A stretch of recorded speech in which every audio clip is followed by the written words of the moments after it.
이 주장을 저희가 다 액면으로 받아들인다면, 오요한나 씨의 주장을 받아들인다면, 유족과 직장 내 괴롭힘을, 누군가의 괴롭힘을 당한다면 분명히 주변에게, 직장 내에 알릴 수도 있는 거고, 주변에 충분히 이런 나의 하소연을 좀 했을 것 같은데 어땠습니까? 관련 녹음 파일이 지금 있는 것으로 전해지고 있는데요. 네. 유족에 따르면 생전에 MBC 관계자 4명에게 자신의 피해를 호소하는 내용이 담겨져 있는 녹음 파일이 있다라는 겁니다. 그러니까 고인이 상담 과정을 다 녹음해뒀다라고 볼 수 있는 건데요. 고인이 특정 기상캐스터에게 괴롭힘 피해를 당했다는 사실을 털어놓고 이 조언을 구하는 내용이 담겨져 있다는 게 유족의 설명입니다. 그리고 또 한 가지 보도를 보면 고인이 숨지기 2달 전에 이 괴롭힘을 당했다는 사실을 기상팀 내에 있는 선임에게 보고했고 이 보고 사실을 어머니에게 털어놨던 것으로 지금 전해지고 있습니다. 괴롭힘 사실을 선배에게 얘기했다. 이 관련 내용이 담겨져 있는 녹취도 존재하고 있는 것으로 전해지고 있는데요. 이 녹취에 언급되고 있는 A씨의 경우 공식 직책은 없지만 기상팀 내 업무 조정 등 책임자 역할을 맡고 있는 사람인 것으로 알려졌습니다. 유족들은 A씨가 이 고인의 고충에 대해서 뻔연히 알고 있으면서도 괴롭힘에 가담했다면서 지금 분노하고 있는 상황인데요. 일단 고인이 직접 당사자를 지목하면서 피해를 호소하는 녹취 파일이 있다는 사실이 드러나면서 MBC가 현재 진상조사위를 가동한 상황이지 않습니까? 이 진상조사에서 어떤 결과가 나올지 더욱더 이목이 집중되고 있습니다. 네, 가해자라고 지목된 다른 기상캐스터 이름들도 계속해서 보도가 되고 있는 상황입니다. 실명으로. 방금 MBC 얘기하셨는데 진상조사위원회가 꾸려졌다고 하는데 최초 대응이 MBC가 적절하지 않았다는 지적이 많더라고요. 그렇기 때문에 지금 MBC의 대응 방식이라든지 태도에 대해서 뭐 여론의 도마 위에 올라와 있다 이런 표현들 많이들 나오고 있는데요. 일단 MBC가 당초 고인이 생전에 자신이 겪고 있는 괴롭힘에 대해서 공식적인 문제 제기를 하지 않았다라는 취지로 목소리를 냈습니다.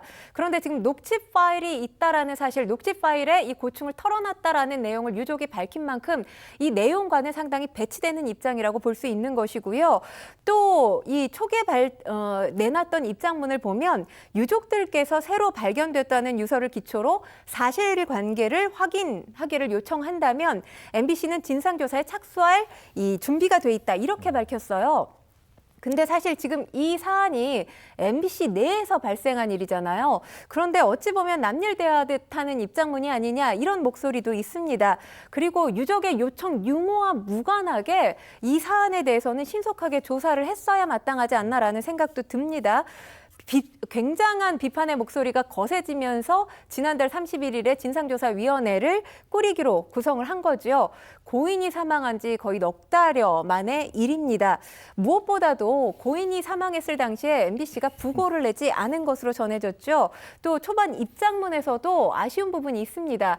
일단은 고인에 대한 애도와 또 유족에 대한 위로 메시지가 분명히 담겼어야 했는데 이게 없었어요. 유족으로서는 상당히 실망감이 클 수밖에 없지 않았을까라는 생각이 듭니다. 그리고 녹취 파일에서 누군가에게 이 고충을 털어놨다라는 사실을 세상에 지금 알려지게 됐는데 만약에 이게 사실이면 직장 내 괴롭힘 일찍이 조치를 취할 수도 있지 않았을까. 그랬다면 이런 비극을 막지 않았을까라는 아쉬움도 듭니다.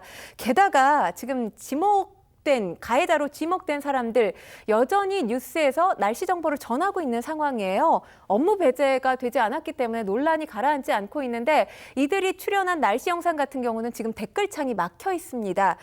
댓글창 막는다고 대중의 비판 여론까지 막을 수는 없지 않겠습니까?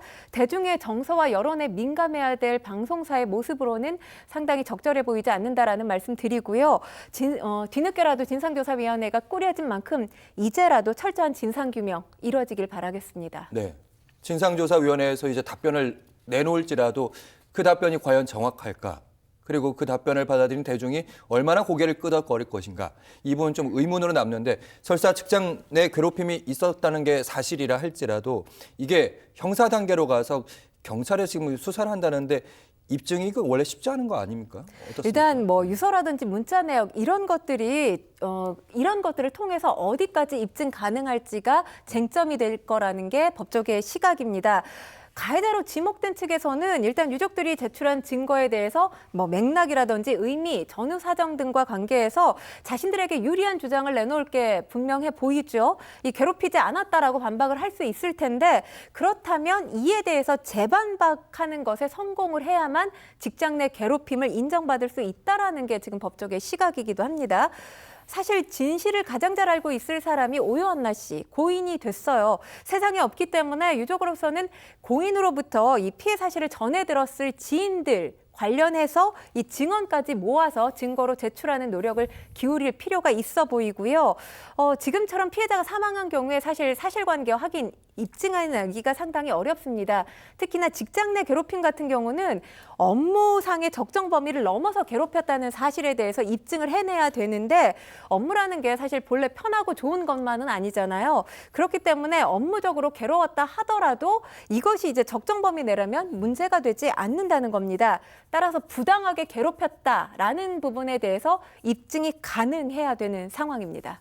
네, 법은 있지만 직장 내 괴롭힘을 인정받기까지는 쉽지 않을 것이다. 이렇게 받아들여지는데